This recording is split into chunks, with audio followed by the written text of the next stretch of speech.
Fibrous ಬಗ್ಗೆ ಅರ್ಥ ಮಾಡ್ಕೋಣ. ಆಯ್ತಾ? ಈ ಫೈಬ್ರಾಯ್ಡ್ಸ್ ಎಲ್ಲಿ ಫಾರ್ಮ್ ಆಗುತ್ತೆ? ಈ ಫೈಬ್ರಾಯ್ಡ್ಸ್ ಫಾರ್ಮ್ ಆಗೋದು ನೆನ್ಪಿಟ್ಕೊಳ್ಳಿ, ಇದು ಯುಟ್ರಸ್ ಒಳಗಡೆ ಎರಡೆರಡು ಗಡ್ಡೆಗಳು ಬರೋದು ನಮಗೆ. there are only the two kind of issues generally women face. One is ovary cyst, second one is uterus fibroids. ನೆನ್ಪಿಟ್ಕೊಳ್ಳಿ.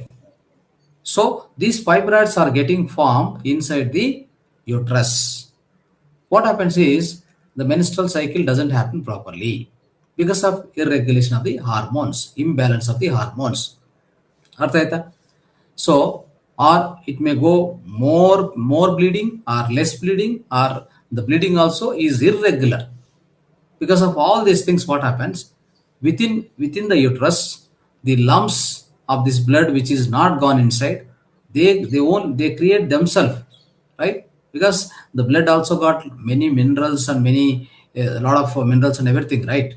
Because of all that, they also create the formation of this fibroid, or so-called the lumps which are created within the uterus. They usually we call it as a fibroids. ಅರ್ಥ ಆಯ್ತಾ? ಅದು waste, actually waste lumps only.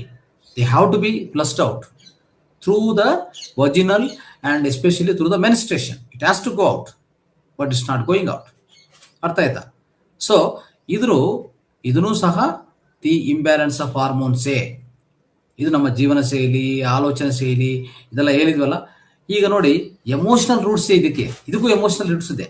ಆ emotional roots ಅನ್ನು ಅರ್ಥ ಮಾಡ್ಕೊಂಡ್ರೆ ನಮಗೆ ನಿಜವಾದ meaning ಅರ್ಥ ಆಗತ್ತೆ. ಅರ್ಥ ಆಯ್ತಾ? ಇಲ್ಲಿ ಏನ್ ಎಮೋಷನಲ್ ರೂಟ್ಸ್ ಇದೆ ಅಂದ್ರೆ, the unresolved pain from previous relationship. ಅರ್ಥ ಆಯ್ತಾ?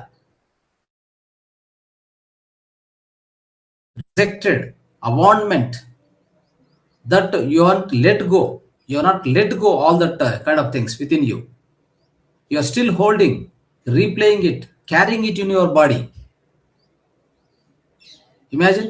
So that means ನೀವು ಯಾವಾಗಲೂ ಹಟ್ ಆಗಿದ್ರ, ಯಾರೋ ಮೋಸ ಮಾಡಿದ್ರ, ಅರ್ಥ ಆಯ್ತಾ? ನಿಮ್ಮನ್ನು ರಿಜೆಕ್ಟ್ ಮಾಡಿದ್ರ, ನಿಮ್ಮನ್ನು ಬಿಟ್ಬಿಟ್ಟಿದ್ದೀರಾ, ನೀವು ಅದನ್ನು ಬಿಡ್ತಾ ಇಲ್ಲ, ನೀವು ಅದನ್ನು ಆಚೆ ಕಡೆ ಹೋಗಿ ಬಿಡ್ತಾ ಇಲ್ಲ. You are not letting to go out.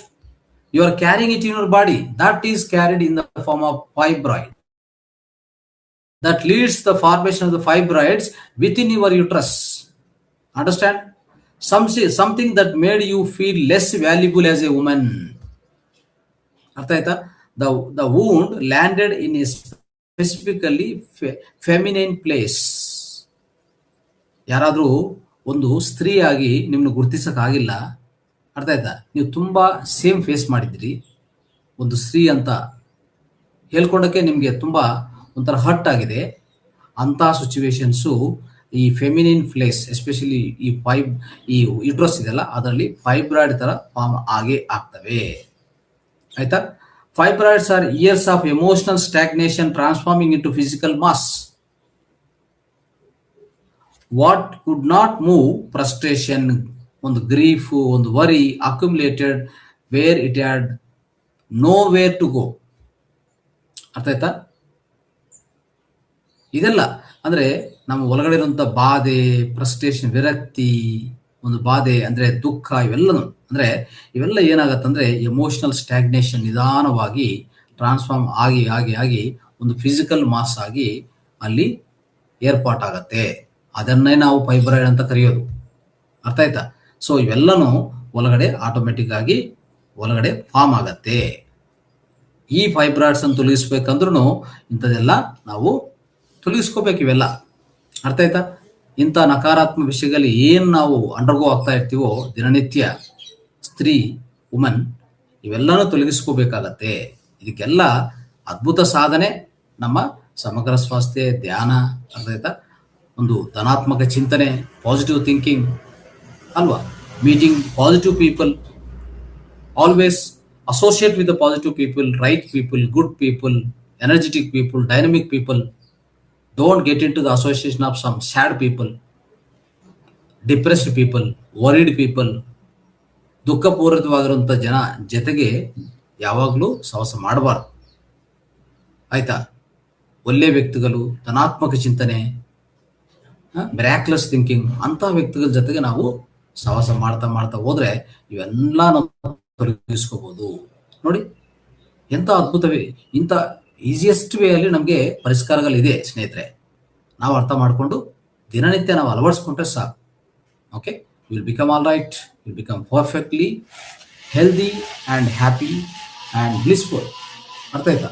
So ಇಷ್ಟೆಲ್ಲ ಸಾಧ್ಯವಾಗುತ್ತೆ ನಮಗೆ. ಈ ರೀತಿಯಲ್ಲಿ ನಾವು ಇವತ್ತು ಅರ್ಥ ಮಾಡ್ಕೊಳ್ಳೋಕೆ ಪ್ರಯತ್ನ ಮಾಡಿ. ಅಂದರೆ ಈ ಇಮೋಷನಲ್ ರೂಟ್ಸ್ ಹೇಗಿರ್ತವೆ, ಹೇಗೆ ಇದು ನಮ್ಮ ದೇಹದ ಮೇಲೆ ಪ್ರಭಾವ ತೋರಿಸ್ತಾ ಇದೆ, ಯಾವ ರೀತಿಯಲ್ಲಿ ಈ ಫಿಸಿಕಲ್ ಏಲ್ಮೆಂಟ್ಸ್ ಕಾರಣವಾಗ್ತಾ ಇದೆ ಅಂತ ನಾವು ಅರ್ಥ ಮಾಡ್ಕೊಳ್ಳೋಕೆ ಇವತ್ತು ಪ್ರಯತ್ನ ಮಾಡಿದ್ವಿ ಅಲ್ವಾ? So by this, with this, I'm trying to end my speech. So we'll close the speech. I will end my speech. Thank you so much for all of you patiently listening to me. So all the wonderful concept what we explained today. Thank you so much.